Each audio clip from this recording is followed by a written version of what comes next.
अस्सलाम वालेकुम व्यूअर्स, आप सब कैसे हैं? उम्मीद है सब ठीक ठाक होंगे। आप लोगों के रमज़ान भी अच्छे गुजर रहे होंगे। तो अब चूँकि ईद आने वाली है तो मैंने कहा कि शामी कबाब की आप लोगों के साथ रेसिपी शेयर की जाए। ये बहुत ही मज़ेदार कबाब बनते हैं। इसमें थोड़ा सा डिफरेंट मैंने मसाला यूज़ किया है, तो आप लोग इस तरीके से भी बनाकर देखें, बहुत ही आप लोगों को मज़ा आएगा। तो इसके लिए मैंने जो है 1 किलो बोनलेस बीफ का गोश्त लिया है और उसमें जो है एक मैंने प्याज स्लाइस करके डाली है। इसको हम बॉईल करेंगे सब चीज़ों को, जैसे कि शामी कबाब में किया जाता है। होल रेड चिलीज़ 5 से 6 डाल दें आप। रेड चिली पाउडर 1 टीस्पून डाल दें। कोरिएंडर पाउडर 1 टीस्पून डाल दें। सॉल्ट 1 टेबल स्पून, या आप अपनी मर्ज़ी के मुताबिक डाल सकते हैं। Ginger garlic paste 2 table spoon डालेंगे और 1 कप जो है मैंने इसमें चने की दाल डाली है। उसके बाद जो है पानी डालकर आप इसको गलने के लिए छोड़ दें और गोश्त को बहुत अच्छी तरह से गलाना है। उसमें मैंने जो है 2 सिनेमन स्टिक भी डाली और ये हरा मसाला है, पुदीना, हरा धनिया, प्याज और जिंजर।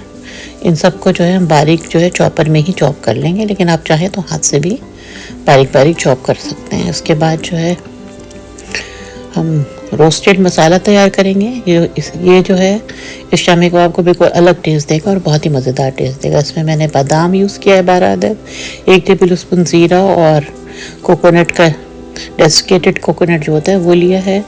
लौंग, दालचीनी और छोटी इलायची और बड़ी इलायची, इन सबको हल्का सा मैंने जो है रोस्ट करके ग्राइंड कर लिया है। और ये जो है अब देखें गोश्त गल चुका है। उसके बाद जो है इसको पानी को बिल्कुल सुखा लें और बस गोश्त इतना गला हुआ होना चाहिए कि रेशे बिल्कुल अलग हो रहे हो उस तरह से ना। तो अब इसको फिर हम चॉपर में डाल कर पीस लेंगे। पीसते हुए इस बात का ख्याल रखें कि बिल्कुल पेस्ट नहीं बनाना है, बस इतना पीसेंगे सब चीज़ें मिल जाएं। और देखिएगा कि गोश्त के रेशे बिल्कुल सही रहेंगे क्योंकि आपने ज़्यादा गलाया है इसको। उसके बाद हरा मसाले के साथ इसको मिला दें और फिर इसमें जो है रोस्टेड मसाला डाल देंगे, जो भी हमने बादाम और नारियल और गरम मसाला जो रोस्ट किया था उसको पीस के डाल दिया है। उसके बाद इसमें 2 अंडे डालूंगी। ये आपकी मर्ज़ी है कि आप अंडे डालना चाहते हैं या नहीं। तो 2 अंडे डाल दिया और उसके बाद जो उसको अच्छी तरह से मिक्स करके इसके जो है कबाब तैयार कर लेंगे। जैसे नॉर्मल आप शामी कबाब बनाते हैं, आप राउंड राउंड से कबाब बनाकर एक ट्रे में रख के जो है उसको अच्छी तरह से फ्रीज़र में फ्रीज़ कर दें। उसके बाद जब वो जम जाए तो फिर आप किसी भी ज़िपलॉक बैग में डाल के उसको आराम से रख दें और फिर पूरे महीने जब भी चाहें आप यूज़ करें। जब मेहमान आए तो यूज़ करें। पुलाव वगैरह बनाएं तो उसके साथ आप आराम से यूज़ कर सकते हैं। बच्चों को बर्गर बना के दे सकते हैं।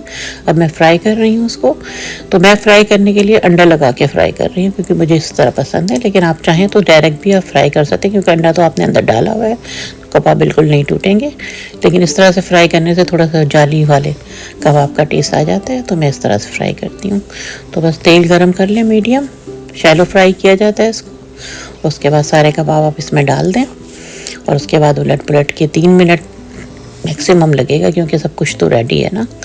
तो 3 मिनट में ये कबाब तल के तैयार हो जाएंगे और बहुत ही मज़ेदार लगते हैं। आप बच्चों को जो है बर्गर में बना कर दें और चाय के साथ भी इस्तेमाल कर सकते हैं, पराठों वगैरह के साथ भी इस्तेमाल कर सकते हैं। पुलाव घर में बनाया है तो पुलाव के साथ भी इस्तेमाल कर सकते हैं। तो उम्मीद है व्यूअर्स आपको ये रेसिपी पसंद आई होगी। तो आप लोग अब मुझे इजाज़त दें। इंशाअल्लाह ताला फिर किसी नई रेसिपी के साथ आऊँगी। अपना ख्याल रखें, इर्द गिर्द के लोगों का ख्याल रखें। अल्लाह हाफिज़।